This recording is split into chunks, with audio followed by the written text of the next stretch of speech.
Sports People Hawaii, brought to you by Jamba Hawaii, celebrating 20 years of blending aloha. 7-Eleven Hawaii, your neighborhood store. And Vacations Hawaii, Hawaii's favorite connection to Las Vegas.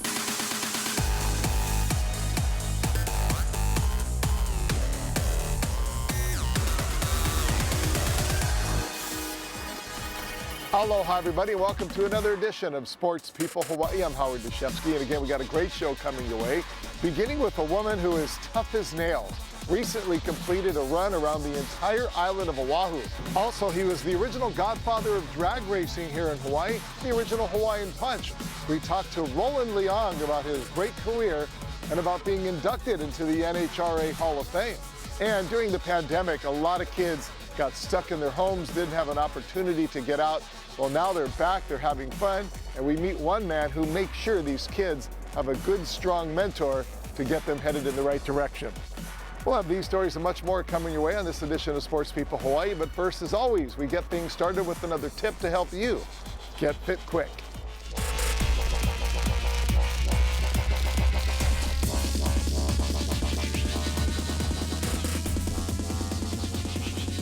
Get Fit Quick, brought to you by Jocko Rehabilitation. How you doing? This is Jocko from Jocko Rehab. Today we're going to talk about some spine health. Every one of us is sitting in traffic 2-3 hours a day. When you get out of the car, to prevent walking like this, you got to do some exercise and some stretches to get limber again and keep going with your day, get dinner for the kids. Anyways, this is Kat. She's a physical therapist working with us, and she's going to show some exercises when you're just getting out of the car and have to stretch out a little bit. Just lay down on a picnic table on the grass in your yard, wherever you want to be, and put pressure on your leg and keep that opposite shoulder on the ground. You're gonna feel a stretch in this general area. It's really good. Next one is a stretch where you stretch a deep muscle inside your butt that you've been sitting on all the time, sitting in that car. So you gotta really put your ankle on the other knee, make a figure 4, and stretch that butt. Third exercise she's gonna show you is a stretch of a hip flexor. So after you've been sitting with your knee way up like this, you gotta stretch this out, all right? So you lay down on a picnic table, on your couch, and stretch so that you feel the stretch right here. And then the last exercise is a stretch to the upper body to really get limber again in the shoulders, yeah? Because you've been sitting forward, you've been holding the steering wheel for so long, so this is very important to do. If you do these exercises on a daily basis, you're gonna feel stronger, more limber, and much less chance that you're gonna see one of us in the clinic soon, I guarantee it. Get Fit Quick, brought to you by Jocko Rehabilitation, keeping you in the game of life.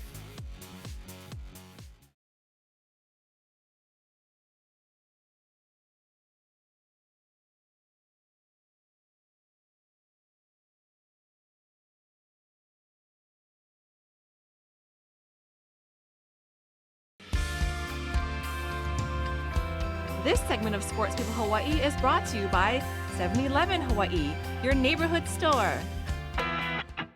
Welcome back to Sports People Hawaii. Anna Albrecht moved to the islands not too long ago, didn't really know her way around, so what better way to learn the island than to run around the island, the entire island, continuously. She recently accomplished that challenge, and on the way proved that if you put your mind to something, you can do it.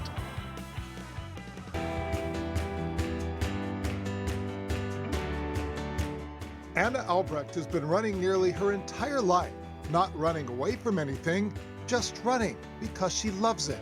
Going all the way back to her high school days where she admits she wasn't very good. I never was like varsity or anything, I just liked running. And then I stopped running when I was in the military. Turns out the girl that couldn't make the varsity track and field team went on to join the Marines because That was just another challenge. she wanted the challenge of going through what every other Marine dreads.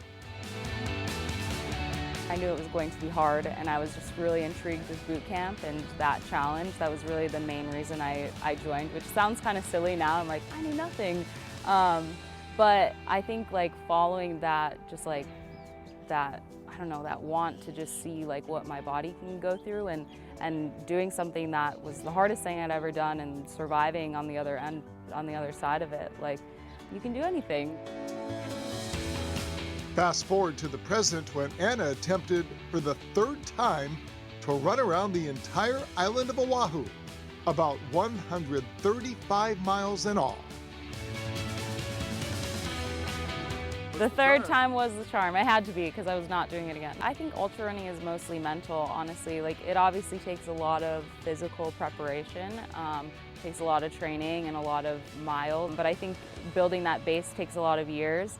And then a lot of it is just mental because your legs feel like crap. Like, you kind of get to a point that your body doesn't want to keep going, but it's really just mentally, you just have to push yourself to get to the end no matter what it feels like. You just have to learn how to deal with the pain and just keep moving. Melissa Papalev and Zachary Sandler understand the desire to keep moving. Each of them runs countless miles every week, many of them with Anna. Anna's above and beyond amazing. I've watched her journey just from trails to road to all across the country, and she's phenomenal. Like, unstoppable is what I think of when I think of Anna. Nothing really gets in her way, and if they do, she kind of takes it in stride. It's amazing. Before I started running with her, I was maybe the longest I've gone was 15 miles, and then after her first try around the island, I ran 30 the next week for my birthday. Today, Zachary isn't exactly following in her footsteps, but close. On her journey around the island, he ran about 60 miles by her side, including the final 20 miles, heading toward the finish. It was a lot of fun. I mean, she was definitely she was pushing it at the end there. It was more of just running with her than carrying her in. She was strong all the way to the finish. With Zachary and others supporting her every step and every mile, Anna pushed on, knowing that if she stopped, she might not ever start again.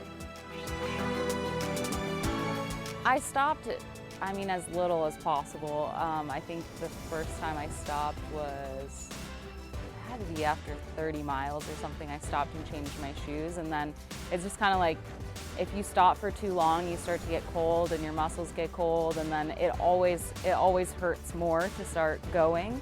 Towards the end though, it helped just to be able to sit down for like 5 minutes and get weight off of my feet. I realized if I could do that, then it would feel okay for maybe like 10 minutes after, and it was worth it. And I could move a little faster, but yeah, you can't stop too much or it's really hard to keep going. Finally, some 31 hours and 9 minutes after starting, she completed her journey. Woo! It's been a lot of fun. We started running trails together a couple of years ago, and she started running more and more road to get in preparation for the 100, and it was fun to train with her along the way. Just her ability to push through pain is inspiring. And now Anna is hoping to inspire others. Her advice to anybody who says they can't? Stop telling yourself that. Like, anyone can do anything. There's always going to be things in your way, but if you want something bad enough, I think you're willing to put the work in and do what you can. Her other piece of advice, surround yourself with good, supportive friends. There's no way I would have finished as fast as I did, or really at all, without my crew, because they were literally next to me the entire time. They drove the van next to me the whole time, and they were jumping out and giving me food and hydration. That motivation from other people helped so much, and there's no way I would have finished by myself. They were taking care of my toes, taking care of putting sunscreen on me, making sure that I was safe. So yeah, 100% couldn't have done that without them.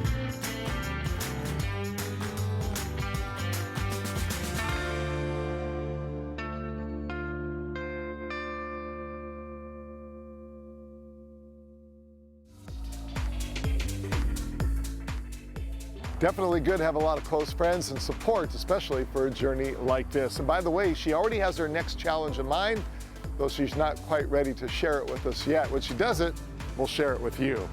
Stick around, everybody. Much more Sports People Hawaii to come. But first, time for a little fun on the water with the team from Blue Planet Surf.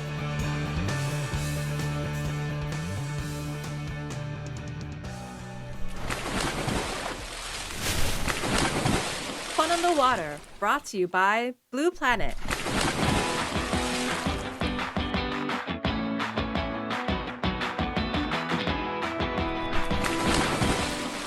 Aloha, it's Robert with Blue Planet. Today's video is all about paddle handling.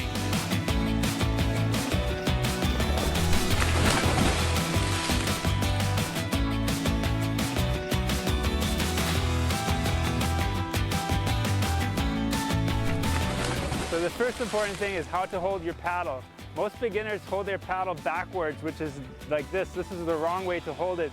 It seems intuitively that you grab more water if you hold your paddle like this, but you'll notice when you're back here, I'm actually pushing water up instead of propelling myself forward. So this is the wrong way to hold your paddle. So the correct way to hold your paddle is with the blade angled forward, away from you, with the logo facing away from you. That way when I take a stroke, you'll see I'm pushing the water straight back instead of pulling it up. Another important thing to consider is how to hold your paddle. Many beginners hold their paddle too close together, the two hands too close together, so make sure you get your bottom hand pretty far down, about halfway between the blade and the handle, so that way you get nice leverage on your strokes.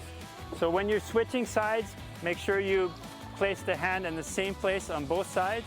So sometimes I see beginners handing their paddle off and holding it too high on one side and then in a different place on the other side. So ideally you want to pass it from one hand into the other hand. So by using the paddle correctly, you'll have a much more efficient stroke, which will allow you to have more fun on the water. Now see you out there.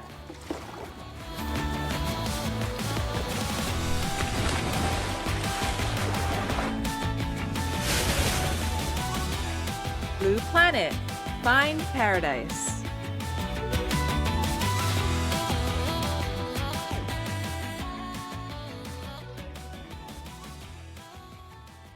Every story has a journey, carried by the dancing wind. It is a soft explosion, echoing in the hearts of those that love. When open arms take flight, spread your love against the dark of night. Live for hope, long for passion. Live, love, 7 for life.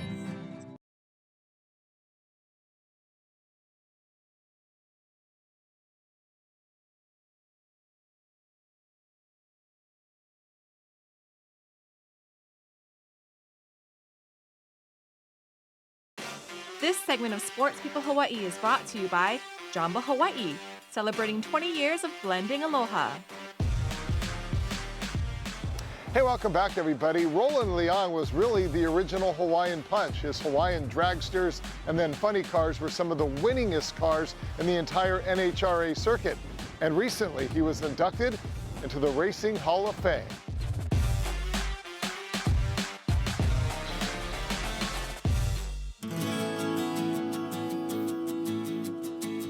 At the age of 75, Roland Leong may not move as fast as he once did. But in all fairness, he spent much of his life moving at heart-pounding speed. The man, well known as the father of drag racing in Hawaii, was recently recognized by his home state for his contributions not only to racing, but for representing the state in championship fashion.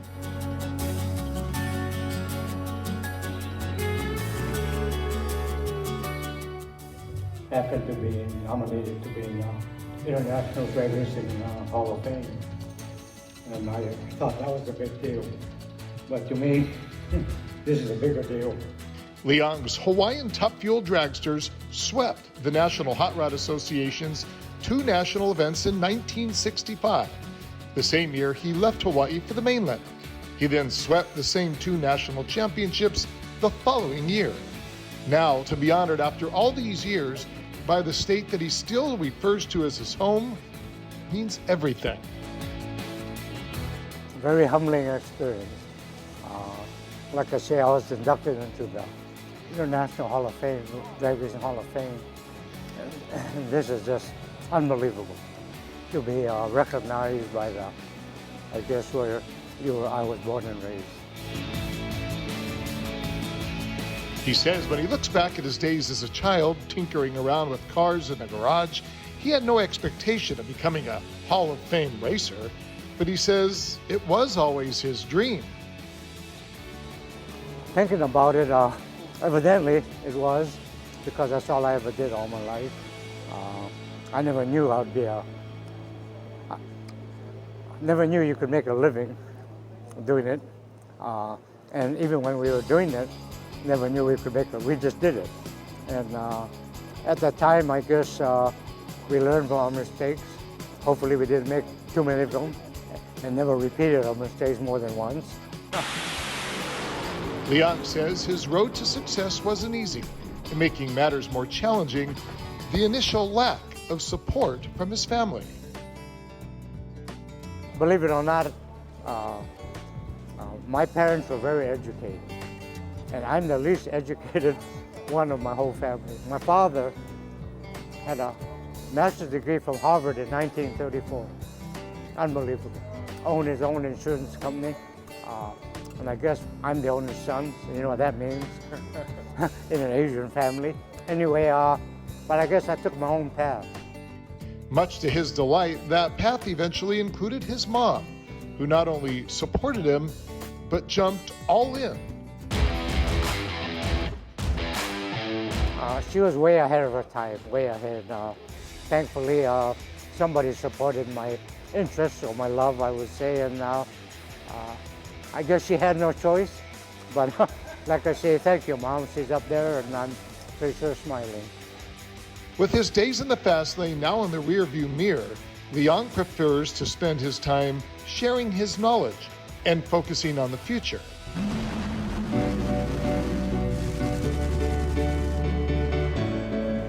Hopefully, this would maybe hopefully be an influence to other kids that want to follow their dream, which for me, that's what it was.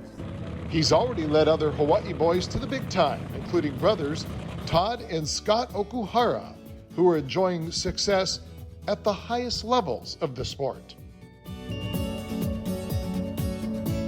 I'm proud to say I brought them over there to work with me way back in the early 90s, and they went on from there and making a hell of a living doing it. To see someone come from Hawaii as a young man and went all the way to the top, I mean, that's a dream come true, and it's awesome to see that you got local boys, local people that can make it all the way to the top, and he's a very good example of it. Today, Leong stresses that racing is much more than just strapping yourself behind the wheel and going as fast as you can. It's the coming together of everything needed to get to the starting line: science, technology, engineering, math, and a whole lot of commitment. For people that don't get this... And nowadays it's big money. More corporately, and you have to be more, I would say, educated. But now there are schools that you can actually go to that to learn something, where in our days you could learn the basics. But in our kind of racing, there wasn't any basics. You know, we learned as we went along. And even though he left his island home more than a half a century ago to pursue his dream, Leong says he is proof you can never take the islands out of the boy. All my cars has something to do with Hawaii, all the way along.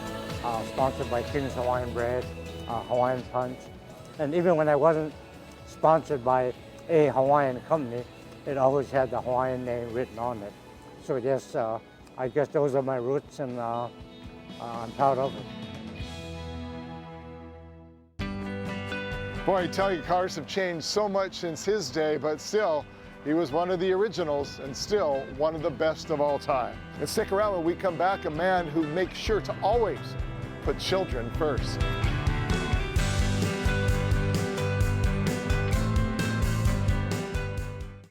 Juicy bursts of real strawberry or orange flavor that erupt in your mouth. We wanted to leave a lasting impression. curated only for Hawaii. Bursting Boba is here. Order at JamboHawaii.com or visit a store near you.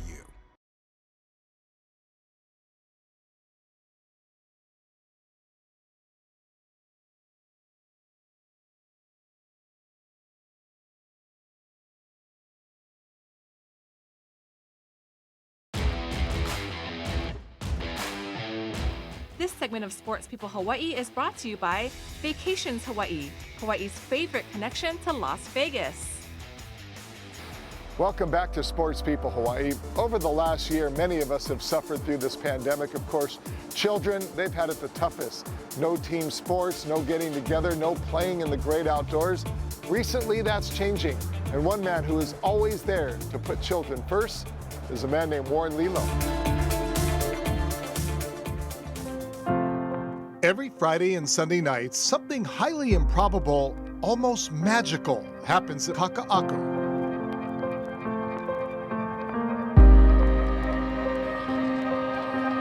If you didn't know any better, you'd think it was just a bunch of kids playing ball. But many of these kids you see coming together on the court are sworn rivals off of it. Well, a lot of our kids had the peer pressure. You know, territorial things been around for a long, long time. And sometimes my kids got to wear the clothes.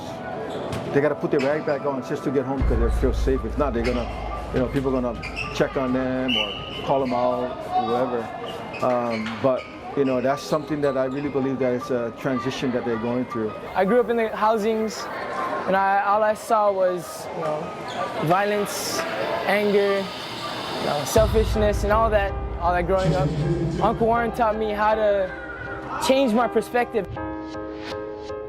Myron Phillips is one of the hundreds of children who chose to be a part of the organization called Life 360 Network. Today, he's a mentor to other children who straddle the line between hope and despair. I was about 9 years old when I got connected to Uncle Warren through my older brothers, and he kind of built the characteristics before anything else. He started at a young age, and he taught me how to live. That sense of self-worth and the ability to give back is what Uncle Warren strives to instill in every child who comes into his reach. In the Life 360 Network, there's no judgment, only acceptance and an understanding that in serving others, you'll find a greater purpose.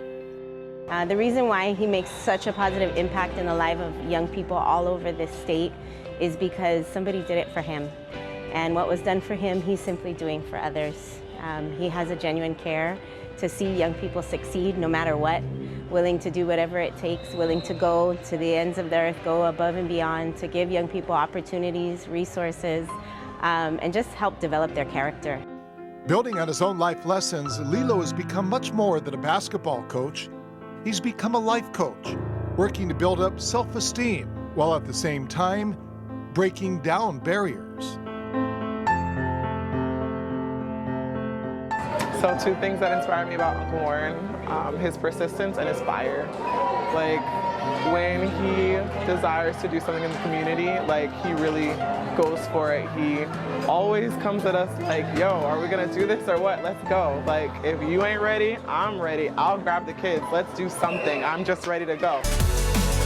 Despite his best intentions, Lilo knows he can't turn every life around, but he says even if he can change just one life, it's all worth it. And this is when I believe that it's all 360, came right back around. And God said, tag you it, you work with this kid. Somebody did it for you, now you do it for them. Today is a reflection of that. When somebody did it for me, I never forgot. I was reminded. And today we're reaching different housing projects, kids from all different projects here. The resources I really believe that can help a young person to transition out of whatever issues and problems they may be facing. Yeah, and again, it's not just turning their lives here at the gym or wherever we're at, but really turning their lives for good, that they can make better choices, and then they can, you know what I mean, get excited about this new life and new choices that they're making.